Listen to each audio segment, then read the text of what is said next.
It's been a day of great drama for our 4 Chagossians who resettled that island and spoke to us live on the show last night. They're there, of course, with former MP Adam Holloway and the boat they took down with them. This is how their day started. Have a look at this footage of a British Indian Ocean Territory patrol boat, predominantly used for fisheries. And they came to deliver a message. And Misley Mandarin, the First Minister of Chagos, is going to show you that letter in just a moment. Removal order, then, like, I have to leave the atoll, my homeland. If I don't, I might be in prison for 3 years or pay a hefty fine of £3,000, which is very appalling to me, and I'm very angry about it. British citizens landing on British territory, being threatened with up to 3 years in prison.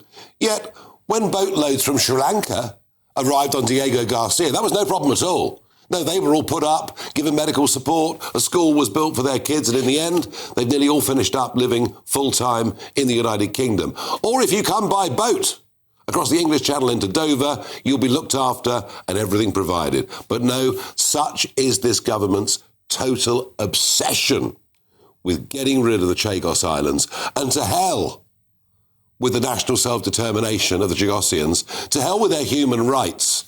And the Foreign Office, in response, put this statement out.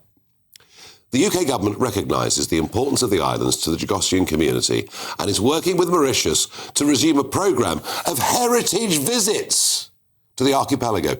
Heritage visits! Once every 10 years, you can go and see where your ancestors lived. It's disgusting. They then go on. This kind of illegal, unsafe stunt is not the way to achieve that. The vessel does not pose any security risk to Diego Garcia. Well, we know there's no risk to Diego Garcia. How do we know that? It's 120 miles away. That's how we know that. But to say these people who were taken off those islands 55 years ago, their pets were killed, their houses were destroyed, and they've been left, frankly, many of them living in misery. I find that, it is almost unbelievable to us that in the 21st century, we're treating people like this. So I thought it had been a pretty grim day until the cavalry has come over the hill. Donald Trump, in the last half an hour, has just posted this.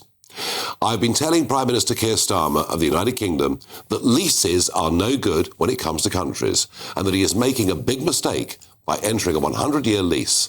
This land should not be taken away from the UK, and if it is allowed to be, it will be a blight on our great ally. Capitals, do not give away Diego Garcia. Every time your phone connects to public Wi-Fi, anyone nearby could snoop on what you're doing. Hackers can steal your information, passwords, photos, and bank details in just seconds. ExpressVPN encrypts your connection, making it virtually impossible for hackers to access your personal information. ExpressVPN is so easy to use. With just one click of a button, you're protected. Streaming, banking, or shopping, you can switch between high-speed servers worldwide in seconds, and your connection never slows down. Click the link in the description or scan the QR code to get up to 75% off, plus 4 extra months free, all backed by a 30-day money-back guarantee. Protect your online life today.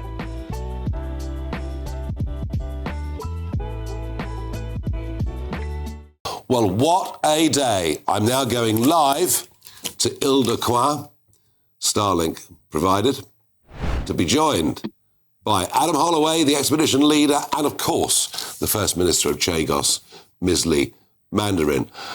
Misley, I'm going to start with you. Your emotions today must just have been all over the place. Good evening, Nigel. Thank you for having me. I can tell you with this today, I felt like my dad. Same suffering like my dad happened more than 50 years ago when this patrol boat come and give us there. So basically, it's a similar story. History repeated itself and I'm appalled with it. I'm very sad and angry at the same time. And Misley, I mean, you haven't got to answer this, but do you intend to comply with this removal order, or do you intend to stay? I will stay. This is my homeland, Nigel. I will stay, right? They have to walk over my body, drag me from the beach, put on the boat, right? Even kill me, I will stay. This is my homeland. My homeland is a British territory. I'm British and I'm staying. Wow. Well, that's very, very, very powerful stuff. Adam Holloway, this must have been an absolute hammer blow. I can see Misley's still pretty emotional about what's happened. And I can't imagine how his father feels, having been forcibly removed once by the British, for it now to happen to him again. Yeah, so imagine you're Michelle and you get a document like this, and it says that so you were forcibly removed when you were 14 years old. Yep. You ate out of dustbins in Mauritius. You lived in tin shacks. You had no proper education, but you were born on that atoll. Mm. You are British. You've got a British passport. That atoll is British. And then you get a piece of paper which says that you are unlawfully here, handed out by a lovely man from Portugal, as it happens, working for us, supported by 2 British people and a Polish person. And you're told you're unlawfully where your ancestors lived, potentially for many, many hundreds of years. I mean, this is a total nonsense. And thank God for Trump, actually, in this case, where a little bit of sense is coming into this. I mean, it's just, it's bizarre. I mean, we talk about human rights. I mean, these human rights laws, it always sounds quite cool. He's a human rights law. She's a human rights law. Well, what about the human rights, the people that are actually directly affected, who spend 2 generations, living in Shit Street in Mauritius and, living their best life near Gatwick Airport or in Burnley. So, it's a great, I'm so pleased that, Trump has got this message, and I'm very proud of the messages too, Nigel. No, absolutely. And Misley, great news from President Trump in the last half an hour. It seems now, Nigel, we have to depend on a foreign leader to help me. Yeah. Where is my prime minister when we need it? So my gratitude to President Trump is enormous, and I'm so happy he realized making this deal with the Mauritian is a very bad deal for the UK, for the US, and global security. And thank you, President Trump. And I'm a man on my word. I said it before, Trump Island, he's there for him. Trump Island. He'll love that, Misley. He will absolutely love that. Well, look, I'm pleased. I know it's 1 o'clock in the morning there. I know you've had a long day. I know it's tough, but it's a happier end today of the day that it was start. And gentlemen, thank you both. Thank you. Well. I'm joined by Nick Harvey and Kwasi Kwarteng in the studio. We can read books, Nick, about our imperial past. Sure. And there are things we can be very proud of and things we can think, oh dear, we wouldn't act quite that way these days. These people have been treated appallingly. Well, they have, and this latest episode is just completely unnecessarily heavy-handed.